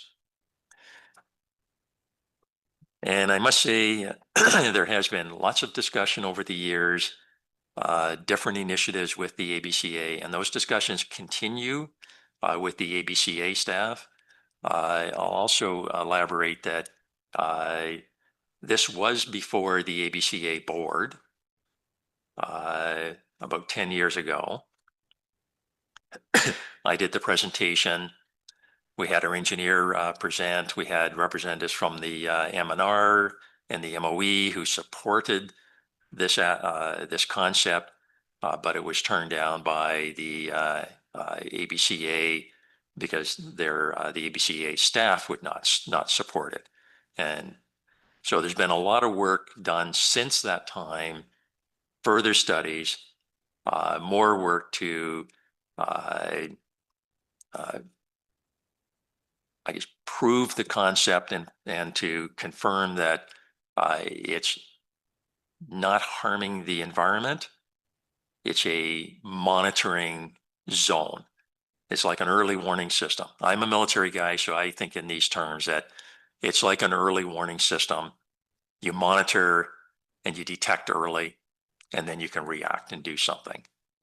It doesn't give you a license to contaminate. And there was a lot of confusion, I guess, misunderstandings about it, and we haven't made much progress. But there is reason to be optimistic now. There's new staff. People are more open to these discussions, and I'm optimistic that with these changes, they will bear fruit. But that's the next step that needs to happen with the CAS zone is to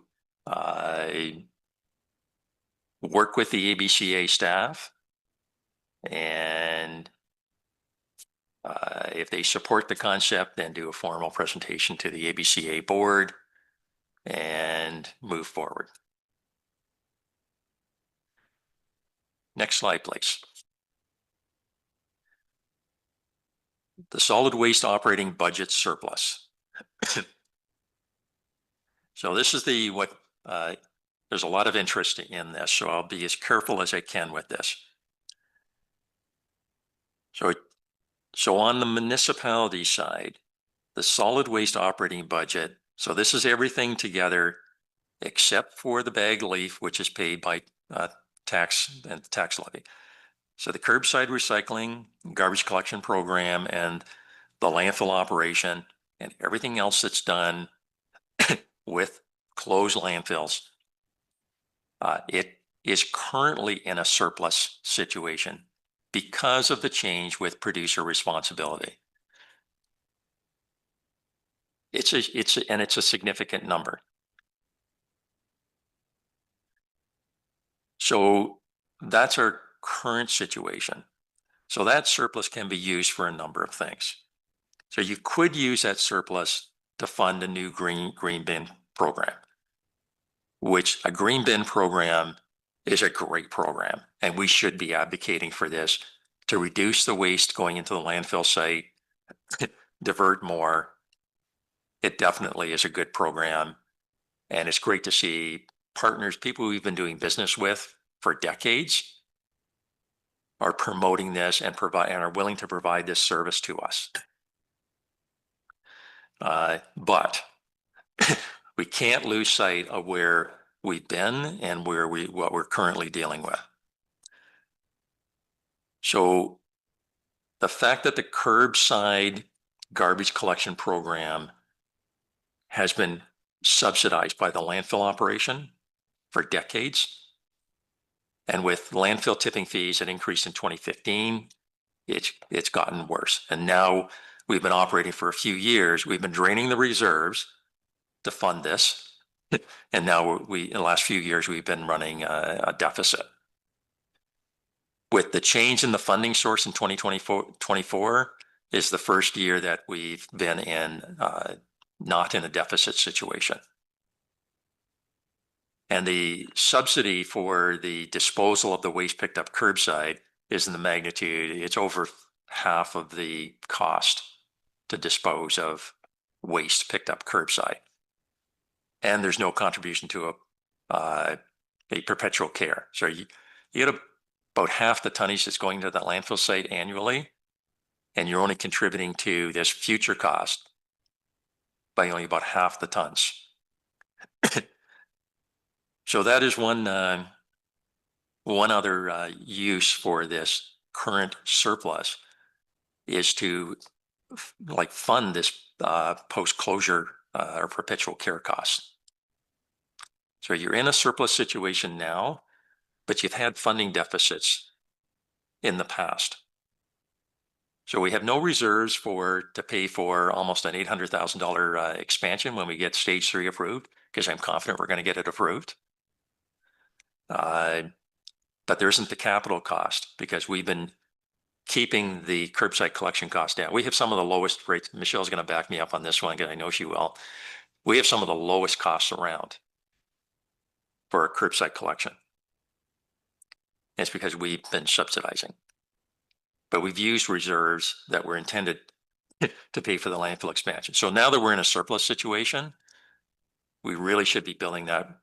It's up to council's option. But if you want the landfill expansion, you need the money to build the new stage 3 expansion. It's in the magnitude of about 800,000. And the question of, and it's up to council, the contribution to the perpetual care. So you're taking about half your waste into the landfill site, and you're not contributing to this, the perpetual care cost that somebody in the future is going to pay for. So there's a few options to use the money for. So green bin program, you could fund that. You could contribute to the landfill expansion, but if you don't, then we're going to have to come up with the money somehow. And this contribution to the perpetual care, which we haven't been contributing from the curbside program.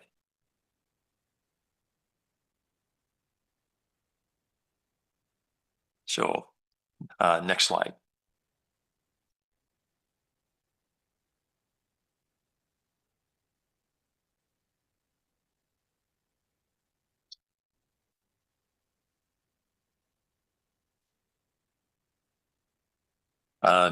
So the waste management charges.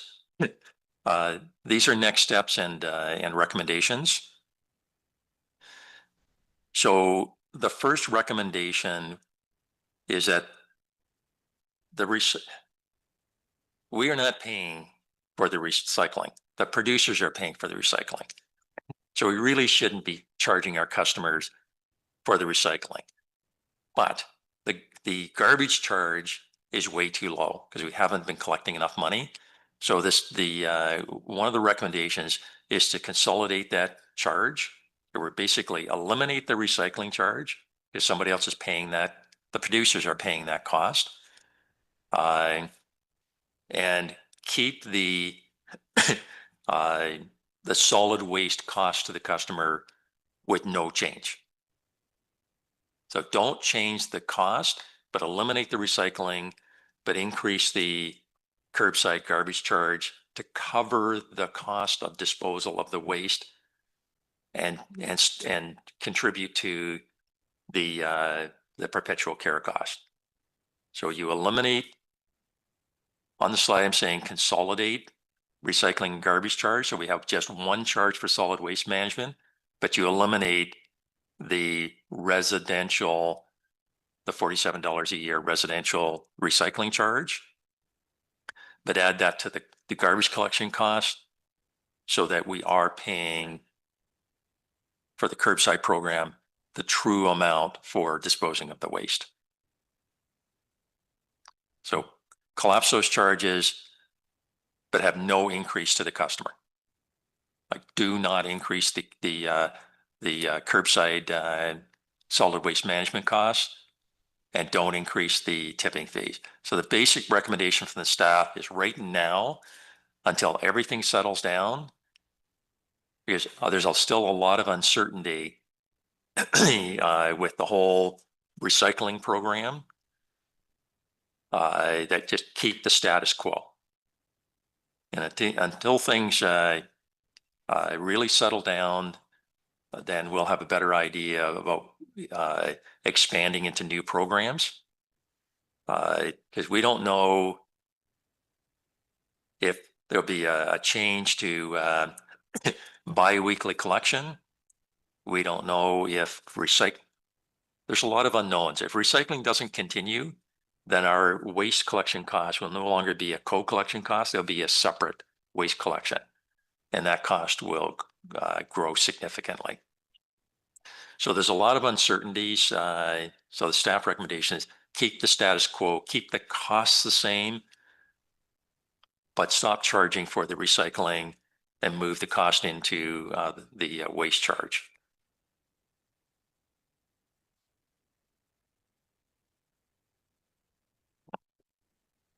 Thank you. Last slide. The next steps with the landfill expansion.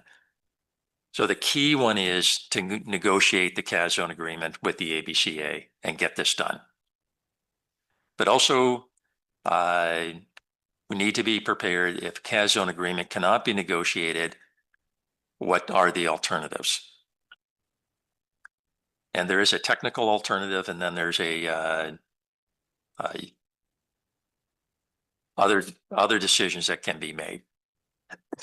So if we get a CAS zone agreement, we should immediately proceed to submit an application to the ministry to gain approval for the next stage of expansion. And combined with our recycling diversion practices that we're using, that will you'll easily have 25, 30 years of landfill with just that stage of expansion. And then you have still the property has potential to do even more than that. But the other option you could choose is to close the landfill. If you cannot get a CAS zone agreement with the ABCA, any technical alternatives to do leachate collection and prevent the migration of leachate off the property. If it's too expensive, can't be done, you could choose to close the landfill site, just use up what you have now, convert it to a transfer site, but you're taking a leap into the unknown. I can tell you waste management is an interesting business. I've been around it a long time. I've seen all kinds of crazy things happen. And what's happening on the US side, when they put tariffs on garbage crossing the border, looking at legislative changes in Michigan. Michelle knows this a heck of a lot better than I do, but it's changing a lot. And if those things start happening, even the really, I'll call them the dirt cheap landfill disposal costs, that's not sustainable either. Landfills are disappearing at a rapid rate and they're not building any new ones. And either something drastic has to change. So we have an absolute gem. We have something that's completely within our control. But that option is always available. If it can't be done, we can't get it done, can't afford to, get next stage of expansion. That would be your option, is close it, use up what's there, convert it to a transfer station, and then you go to the open market to dispose of waste. And with that, I'd be happy to take any questions. On that note, thank you very much, Don. You speak with vision, wisdom, and experience, which is great. Any questions from members of council? Councillor Oak. Thank you, Mayor, and thanks, Don and Alyssa, for the update. I agree with what you're saying as far as the status quo right at the moment, until there's a lot of unknowns right at the moment with the recycling, with some latest development changes. Who knows what's going to be accepted or not accepted, and with the program and the producer responsibility came in with the whim of the government. That can always change. So we have to be aware and take care of our own. My concern is, been on council a few years, this CAS zone agreement has been dragging on, and we're going to have to come up with the deadline to make a decision on which way we go, because we're down to 12 years, and 12 years sounds like a long time, but it isn't.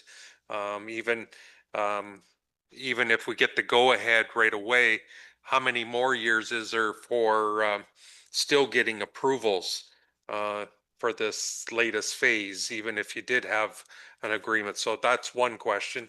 And I guess just wondering if we should be looking at some sort of a deadline, and then a discussion if that deadline isn't met, what is our alternatives as far as leachate control and those kind of things for budget considerations down the road. Yes, through you, Mayor Finch. Yeah, I agree completely. We need a deadline. I'm thinking either the fall or no later than the end of the year to have a definitive yes or no from the ABCA. I think that's reasonable. Set a deadline, and it's either that we're going this way or we're taking the other path. For approval, it typically takes about 5 years to get approval from the ministry for landfill expansion. That's why we are getting to a critical stage here. So the sooner we can get this done, the better. As far as answer your other question about alternatives, so a cutoff wall to along the north boundary which would be like a curtain wall. I picture like a PVC membrane trenched in to block the groundwater from going in that direction. The construction wouldn't be the expensive part. It would be the collecting, pumping, and treating the leachate, which would have to come to the sewage lagoon in Exeter. And then there would be that ongoing cost. There are some other options that we would explore with as part of the negotiating for a CAS zone agreement as well. So we'll exhaust all of those first. And if it's an absolute no-go, then yeah, you look at the technical alternatives. Thank you, Don. Councillor Neep. Yep. Thank you, Mayor Finch, and thank you, Don and Alyssa, for the presentation. The one thing that I've just been thinking about is if we were to divert more of this organic waste away, would we be looking at extending the life too? So I think it's, 6 of one, half dozen of the other if we're saving to expand the landfill, but also if we are finding some innovative ways to divert waste away, would we be able to extend the life from, I know the 12 years has been thrown around, but is that something we could be looking at as well? Through you, Mayor French. Yes, absolutely. That's why it is a good program. It's a good idea to do it. It is a good program. It's a matter of working out the financial back end of it. We got some cleanup to do on what's happened in the past. But as soon as you can initiate a program like this, we should be doing that. So it's not a question of not doing it. It's a question of just when you can do it. And it will reduce the amount of waste that's going into the landfill, and it will extend the life. Thanks, Don. To me, it's just common sense. The more you can divert, the longer that landfill will last, right? And then hopefully you can divert even more down the road. Any other questions, Councillor Oak?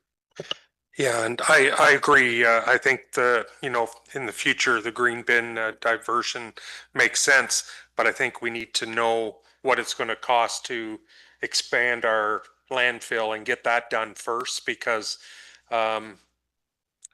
garbage collection and recycling is a core service that the municipality offers, and we need to have our house in order. And I agree, I don't want to rely on another municipality to take our garbage. I think we need to look after ourselves first, and because you can be at the mercy of tipping fees somewhere else that can get big. So I think we need to come up with a plan for our expansion, or know which direction we're going with it for sure. Okay, thank you. Any other comments? Deputy, go ahead, please. Thank you. I guess I look at other things instead of diversion and all that. We need to look at our tipping fees, and maybe that's something that we could be bringing back to another meeting so that it gives us a better picture of what the actual cost is. And like if it's $5 a ton, I mean, it's an increase of some type that will help us with our perpetual care costs, because they're coming, whether we like it or not. We're going to get them. So I want to be prepared. The expansion, maybe that's something that we can look at and put some of that dollars toward that, because it's going to be expensive when it comes. Thank you. Okay, thank you, Councillor Oak. Yeah, and thank you, Mayor. Deputy Mayor Dietrich made a good point about perpetual care. The Hensel, just a curiosity, Hensel landfill, I know it's a Hensel landfill, but it is in South Huron. And I think we still own the land, but I guess what is the agreement there when it comes to that? Or maybe we don't own, I don't know. I guess that's the question, is who's responsible for that, and is that truly South Huron's land there? Through you, Mayor Finch. As far as I know, we do not own that property. And these landfills pay a pretty significant property tax. There was a big increase in property taxes a few years ago when City of Toronto purchased the Green Lane landfill. They reassessed landfill sites, and we faced a pretty stiff increase. Of course, our landfill is in Blue Water, so we're paying a lot of really high property taxes for the value of that landfill. So we could double check, but I've never heard of this before, that we own the land there. But since you brought up the Blue Water landfill, you may recall they were in a very significant tax increase because they were using tax money to pay for some post-closure remediation work at one of their closed landfill sites. So this is very, very common that there's, if you have it's unfunded liability. So other municipalities have faced this where they haven't contributed. If you want to be fiscally responsible and contributed to a reserve to cover those costs so that future generations aren't paying, and it's not the taxpayers paying, it's the users. So those kind of challenges, we haven't faced those because of the financial planning at the landfill. The other thing that is extremely common, I'd say almost all other municipalities are funded their recycling program from tax levy. When you think about that, we have never funded recycling from tax levy. It's always been funded. Prior to 2015, it was funded entirely by the solid waste program, revenue that was collected from sale of bag tags and operation of the landfill site. There's never been tax money in it, except for the bag leaf curbside pickup. But the whole curbside program and the landfill program. And then since 2015, with the implementation of the wheelie bin program, and that was the first time that a recycling charge, approximately $40 a year, was implemented, there's still no tax money, where almost every other municipality, that's the typical way recycling is funded, is through the tax levy. And the garbage charge is like a separate charge on the tax bill, which pays for the cost of that service. So we're not the norm with how this has been funded. So now that we've got this change with the producer's responsibility, you're shifting around the money to really where it should be. But the way we've been funding these operations is not typical. And it's been, the curbside program has been heavily subsidized by these other programs that we're running, like the landfill site, and any revenue that's generated at the landfill is paying for that. Any idea what it would cost to have the leaf collection every year? Do you know what that costs are by chance?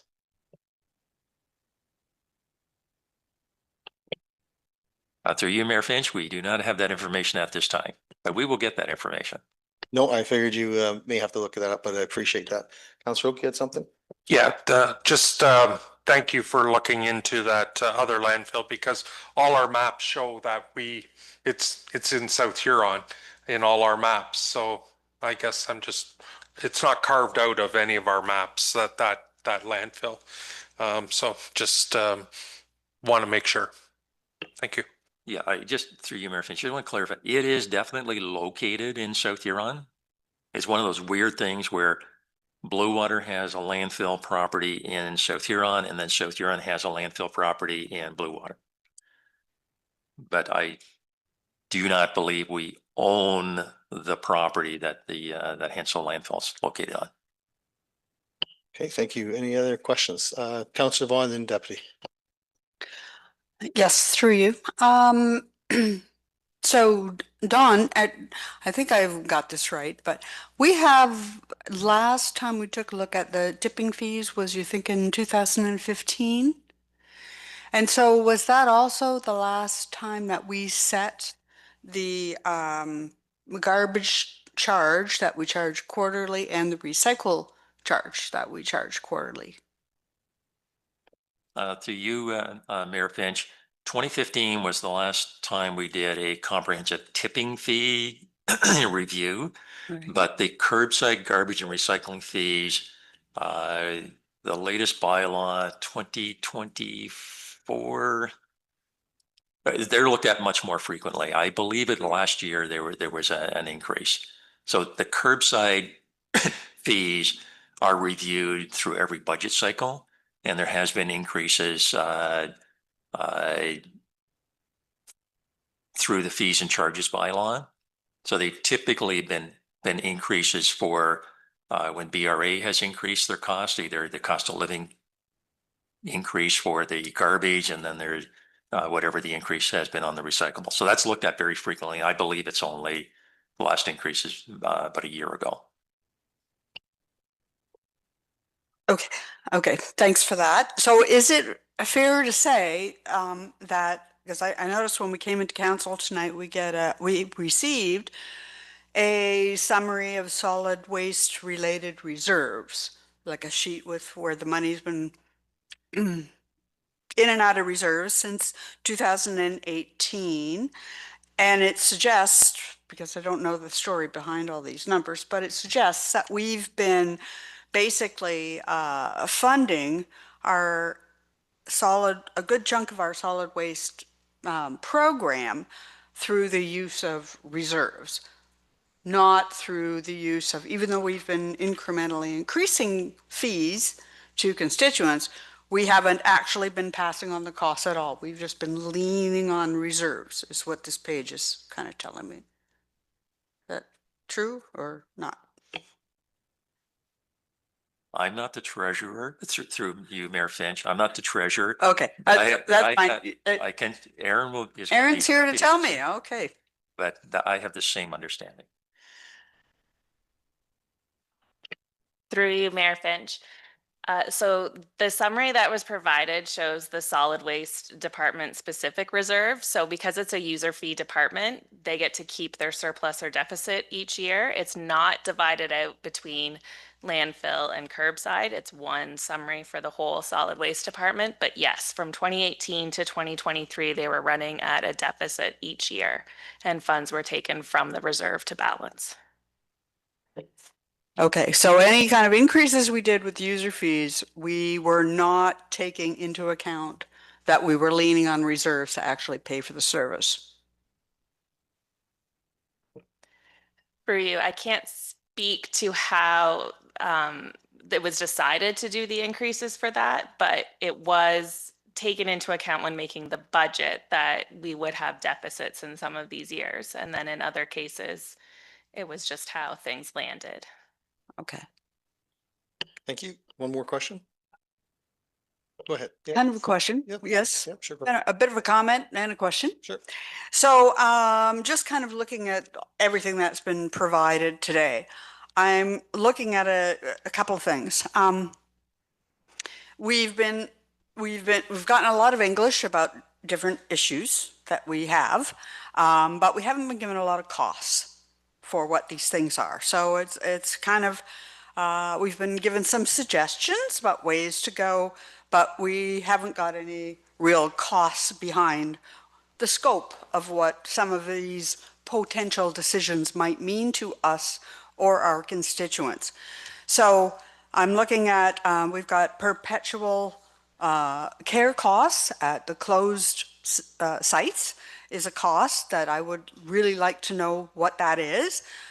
We've talked a bit about leaf pickup, another cost that it would be nice to know what that is. There's some capital costs for the landfill expansion that I'd like to know what that is, even taking into account if we stick with the natural kind of CAS zone or attenuation zone, what that kind of costs without getting into another alternative. So there's costs that aren't known. Also, too, looking at a green bin, moving into that, there's costs that I think we need some ballpark figures for what are we actually talking about there. So that's one thing. I'm just thinking in terms of for council to kind of come to grips with which ways might we want to go? There's more work to do, I think, from a cost perspective.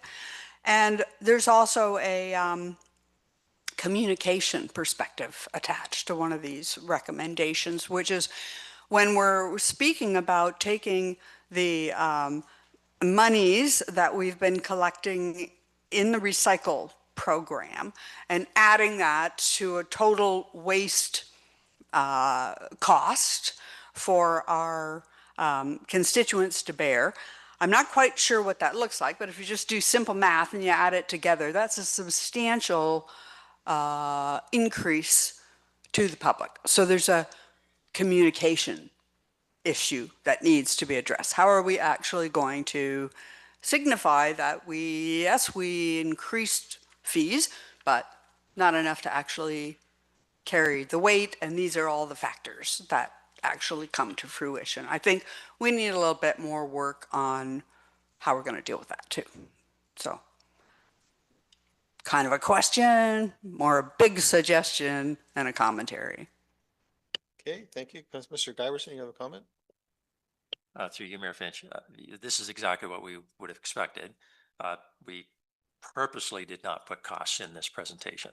It was very deliberate so that there could be a general discussion, like information without the cost. So have information provided first on this is what's going on. This is, what's possible and suggestions on moving forward. So it's very deliberately done this way, but absolutely expect it to keep moving forward. Then you need to know these costs, and we have most of this information already, and fully expect to bring like a report back with like now getting into the detail of what these things cost or how much is the subsidy, and if the curbside collection program is only paying about $50 for the disposal cost, and they should be paying $129, or if you're not going to contribute to the perpetual care cost of $34 per ton, that brings it down to about 90. So it's still short about 40 some dollars. So we have all that information, and we've been analyzing this, so we can with confidence tell you this has been subsidized, and how to fix it without harming without increasing the cost of the program to the customers. So if they're paying that combined cost, we can fix what's happened in the past with the low disposal cost, like disposing of it at considerably less than what it's costing us, and then contribute to the perpetual care costs without increasing their overall cost for the waste management. And we can do this because of the change in the producer responsibility. Thank you, Mr. Giverson. Deputy, you had a comment? Thank you. Yeah, I guess my comment is we talked about the leaf pickup spring and fall. It's a really busy time. Our roads department's doing it. It's a huge burden on them as far as I'm concerned for our gravel roads. They're not getting the care in the right time of year when they need to be looked after. And I blame absolutely no one. There's too much work for the roads department to do both at the same time. So my wondering is if we looked at contracting out the leaf pickup program just to get a cost. I'm not saying we do it, but I would like to see a cost come back in for our 26 budget. And I think it would help our staff so they're not pushed so hard, because I watch them out there, and there's a lot of work when they have to pick those bags up. Thank you. Thank you. Any other questions? Councillor Dietrich, do you have anything at all? I know you're still online.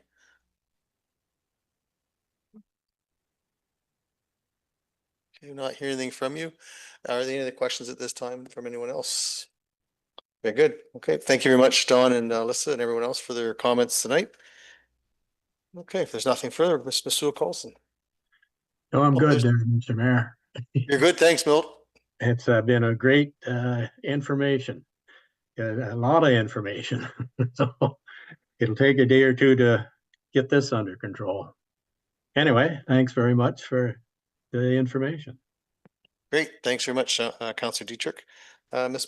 Carlson, will you read the recommendation, please? The South Huron Committee of the Whole receives a staff presentation on South Huron Solid Waste Management Update. And a mover, please. Moved by Counselor Neeb, seconded by Counselor Oak. Any discussion? Call the question. All in favor? And that carries with 7. Thank you very much. And number 5, please. That South Huron Committee of the Whole does now adjourn at 6:05 PM. Moved by Deputy Mayor, second by Counselor Neeb. No discussion. Call the question. All in favor? And that carries with 7. Thank you very much, everyone. And